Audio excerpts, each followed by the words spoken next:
룻기 2장.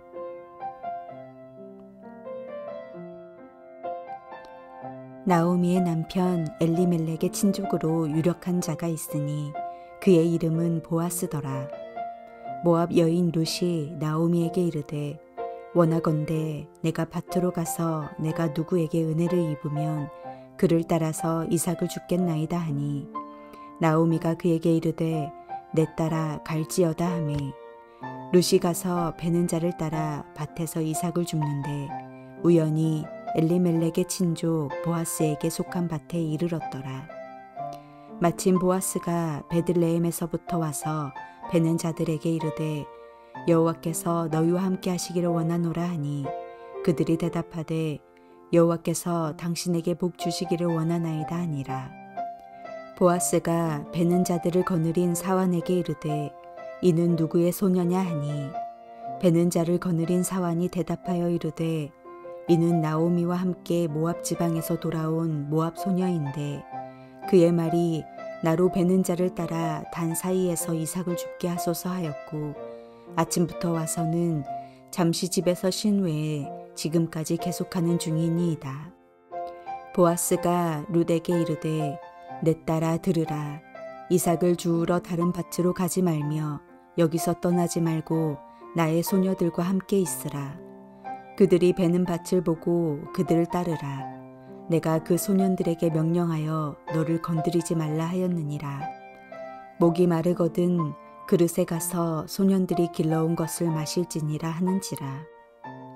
룻이 엎드려 얼굴을 땅에 대고 절하며 그에게 이르되 나는 이방 여인이거늘 당신이 어찌하여 내게 은혜를 베푸시며 나를 돌보시나이까 하니 보아스가 그에게 대답하여 이르되 내 남편이 죽은 후로 내가 시어머니에게 행한 모든 것과 내 부모와 고국을 떠나 전에 알지 못하던 백성에게로 온 일이 내게 분명히 알려졌느니라.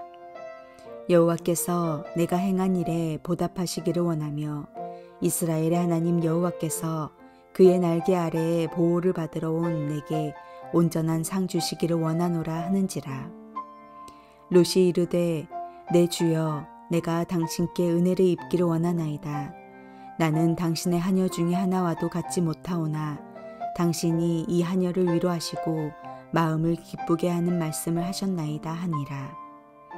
식사할 때에 보아스가 룻에게 이르되 이리로 와서 떡을 먹으며 내 떡 조각을 초에 찍으라 하므로 룻이 곡식 빼는 자 곁에 앉으니 그가 볶은 곡식을 주매 룻이 배불리 먹고 남았더라.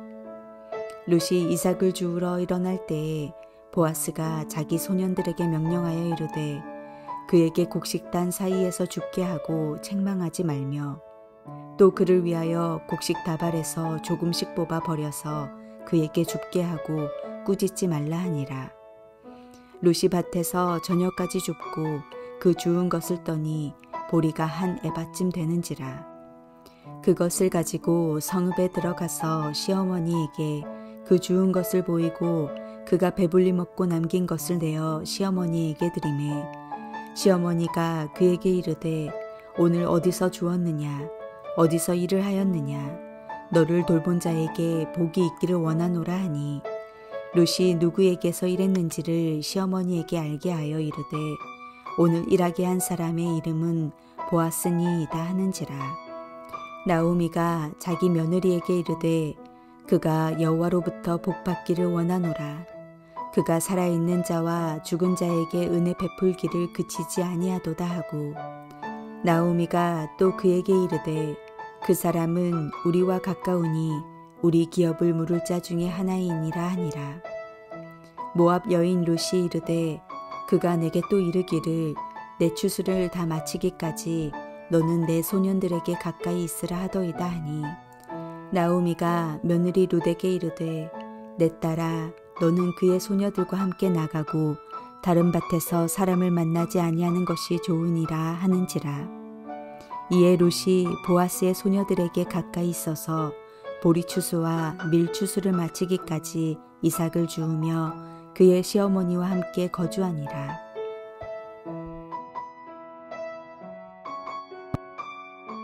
룻기 1장의 주인공은 나오미였습니다. 나오미는 영적으로 실패한 사람입니다. 그래서 1장의 내용은 어려움과 도피 그리고 아픔이 주제였습니다. 그러나 2장의 주인공은 이제 나오미가 아니라 룻이라는 이방 여인이 되었습니다. 나오미의 잘못된 선택으로 말미암아 집안은 무너지고 어려움을 겪게 되었습니다. 그러나 또 다른 한 여인으로부터 말미암아 그 집안이 다시 일어나고 회복되는 과정을 오늘 본문은 보여주고 있습니다. 룻기 2장은 나오미가 잃어버렸던 신앙을 하나님께서는 룻을 통하여 회복시키시는 장면을 보여주십니다. 나오미는 먹을 것을 위해 유다 땅을 버리고 모압 땅으로 갔습니다. 그러나 그것은 하나님께서 원하시는 것도 아니었고 신앙적인 결단도 아니었습니다. 그런데 룻기 2장에서는 이와 다른 선택의 모습을 보여줍니다. 2장은 먼저 베들레헴으로 돌아온 두 여인의 삶이 얼마나 힘들고 공고했는지를 보여줍니다. 룻에게 베들레헴은 모든 것이 낯설고 위험이 가득한 땅이었습니다. 룻은 이방인이었고 보호자가 없는 여성이었기 때문입니다. 고대 군동에서 남성 보호자가 없는 여자의 삶은 매우 위태로웠습니다. 이방인이었고 젊은 과부였던 룻은 성적인 위험에 취약했고 재정적으로는 궁핍했고 친구가 없어 외로웠고 차별과 배제의 대상이 되기 쉬웠습니다.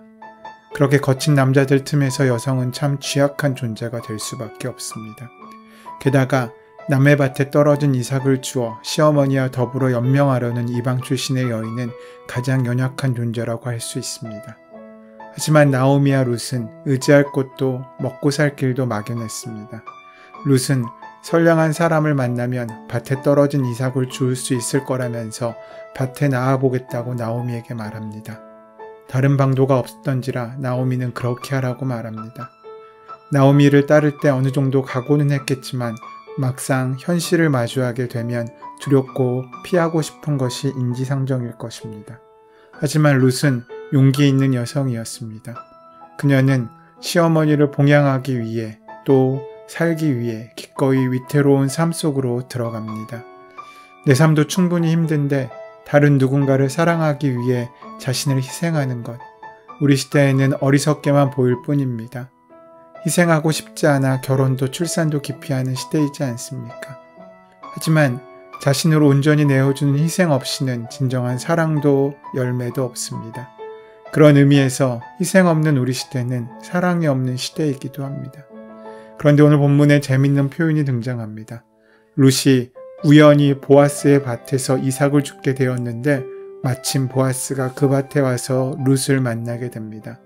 우연을 강조하고 있습니다. 룻과 보아스 모두 의도하거나 기대하지 않은 일이 우연히 일어났다는 것입니다. 하지만 하나님께 우연은 없습니다. 그러므로 믿는 사람에게 우연이란 하나님께서 우리에게 허락하시는 보이지 않는 인도하심과 동의어일 수 있습니다. 우리는 우리의 삶을 다 알지 못합니다. 우리의 선택이 옳은지 어떤 결과를 가져올지 우리는 알 수 없습니다. 그래서 하나님께서 우리의 삶을 주관하시고 인도하신다는 사실만큼 우리에게 위로가 되는 것은 없습니다. 우리에게 계획되신 길이 있다. 그래서 굳이 모든 것을 알 필요가 없다. 라는 말이 있는 것처럼 우리가 몰라도 괜찮습니다. 선한 목자이신 그리스도를 따를 수만 있다면 말입니다. 그런데 마침 룻이 이삭을 줍던 밭은 엘리멜렉의 친척인 보아스의 밭이었습니다. 추수를 독려하기 위해서 밭에 나왔던 보아스는 낯선 여인을 발견하고는 일꾼들을 감독하는 젊은이에게 그녀가 누구인지를 묻습니다. 그러자 그는 저 젊은 여인은 나오미와 함께 모압 지방에서 돌아온 모압 사람입니다. 일꾼들의 뒤를 따라다니면서 곡식단 사이에 떨어진 이삭을 줍도록 허락해달라고 하더니 아침부터 와서 지금까지 저렇게 서 있습니다. 아까 여기 밭집에서 잠깐 쉬었을 뿐입니다. 라고 대답합니다. 보아스는 그녀가 나오미와 함께 온 모압 소녀라는 것과 이른 아침부터 성실하게 일하고 있다는 사실을 알게 됩니다. 하나님의 보이지 않는 손길을 신뢰한다는 것이 아무 일도 하지 않고 막연히 기다린다는 것은 아닙니다. 룻은 자기에게 허락된 일을 최선을 다해 감당하고 있었다는 것입니다. 그러고 난 뒤 나의 삶과 미래를 하나님의 손에 맡기고 하나님께서 오늘 나에게 주신 일을 성실하게 감당할 때 그때 하나님의 은혜의 역사는 우리에게 임할 수 있습니다. 그렇게 자기에게 허락된 삶의 자리에서 최선을 다하고 있는 룻은 보아스를 만납니다. 이 만남이 얼마나 놀라운 결과를 가져옵니까? 사실 보아스는 예수 그리스도의 모형입니다. 룻은 보아스를 만나기 전에는 남편을 잃은 젊은 과부였고 이방인이었습니다. 룻은 하나님 앞에 나올 자격이 없던 사람이었습니다. 그는 이방인의 과부의 영적으로 파산한 가정의 며느리였습니다. 그러나 그가 하나님 앞에 신앙으로 믿음으로 나올 수 있었던 이유는 무엇입니까? 그것은 바로 은혜 때문입니다. 보아스를 만난 것이 사람들이 보기엔 우연일 수 있지만 하나님의 예비하심과 섭리와 계획 속에 나타난 사실임을 우리는 기억해야 합니다. 그런데 우리는 이 은혜를 가끔 잃어버립니다. 내가 살아온 신앙의 연수나 내가 봉사를 하면서 내 자랑으로, 내 힘으로 하나님 앞에 나올 수 있었다고 착각할 때가 많습니다. 그러나 그렇지 않습니다. 우리가 지금 이 시간 나올 수 있는 것은 전적으로 하나님의 은혜 때문입니다. 이것을 잃어버리면 우리는 교만해질 수밖에 없습니다. 하나님의 일을 하기는 하되 은혜 없이 자신의 공로로 자신의 능력으로 일할 때 이것을 교만이라고 합니다. 그런데 오늘 본문의 룻은 아무것도 없었습니다. 자신의 공로를 내세울 것도 자신의 능력을 내세울 것도 없었습니다. 그런데 여기에 은혜가 있었습니다. 그 은혜로 룻은 특별한 사람이 된 것입니다. 왜 그렇습니까? 바로 보아스가 그를 보살피고 살펴보며 주목하고 있었기 때문입니다. 여전히 그녀는 이삭을 줍습니다. 그러나 이삭을 줍긴 하지만 그녀는 보호받고 많은 특권을 누리게 됩니다. 보아스는 룻에게 다정하게 이야기합니다. 보아스는 내 딸아 라고 친근하게 말하며 다른 밭에 가지 말고 여기서 나의 소녀들과 함께 있으라고 이야기합니다. 자신의 집에서 일하는 여자들과 함께 다니며 이삭을 주스라고 말하는 것입니다. 젊은 남자 일꾼들에게는 추궁거리지 말라고 엄히 일렀다면서 목이 마르거든 서슴지 말고 일꾼들이 길어다 놓은 물을 마시라고까지 말합니다. 감동한 룻은 이방 여인에 불과한 자기를 왜 이리도 살뜰하게 보살펴 주냐면서 이 말을 땅에 대고 절합니다. 그러자 보아스는 남편을 이룬 후에 룻이 그 시어머니를 위해 한 모든 일을 알고 있다라고 이야기하면서 이제 댁이 주 이스라엘의 하나님의 날개 밑으로 보호를 받으러 왔으니 그분께서 댁에게 넉넉히 갚아주실 것이라고 축복합니다. 그가 이렇게 친절을 베푸는 까닭이 무엇입니까? 룻이 아름다워서 그랬겠습니까? 룻은 나오미와 함께 언약 백성이 되고자 하나님께 나온 이방 여인이었습니다. 하나님께서는 보아스를 통해 룻을 언약 백성 안으로 함께 있게 하신 것입니다. 보아스는 룻에게 말뿐인 축복이 아니라 하나님의 귀한 복이 전달되는 은혜의 통로로 귀한 축복을 전하게 됩니다. 식사 시간이 되자 보아스는 룻을 불러 직접 자리를 마련해주고 먹고 남을 만큼 풍성한 양식을 줍니다. 그래서 룻은 풍성한 곡식과 양식을 가지고 돌아올 수 있었습니다. 나오미는 하나님께서 자신을 비워 돌아오게 하셨다고 말합니다. 하지만 하나님은 우리를 풍성히 채워주시는 하나님이십니다. 우리가 잘못된 자리에 있을 때 우리를 비우셔서 하나님께 돌아오게 하시는 것은 동일한 까닭입니다. 채우심에 대한 약속이 분명하다면 우리의 비워짐은 저주가 아닌 하나님의 축복을 시작하는 시작이 될 것입니다. 영적인 흉년의 시대, 이 불경건한 사회에서 보아스와 같은 하나님의 성품을 드러내는 삶을 어떻게 살 수 있겠습니까?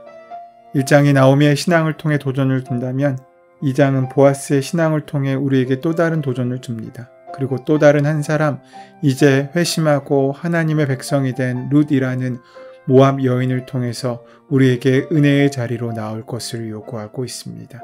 그 귀한 삶을 살아가고 시작하는 복된 하루가 되시기를 소원하고 축원합니다.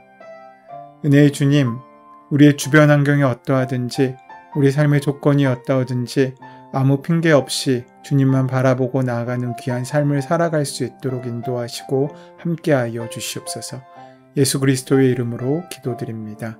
아멘. 이제 오늘 허락하신 말씀이 나에게 주시는 말씀으로 들려지기 위하여 깊이 말씀을 묵상하시고 함께 기도하시는 시간 가지도록 하겠습니다. 함께 기도합니다.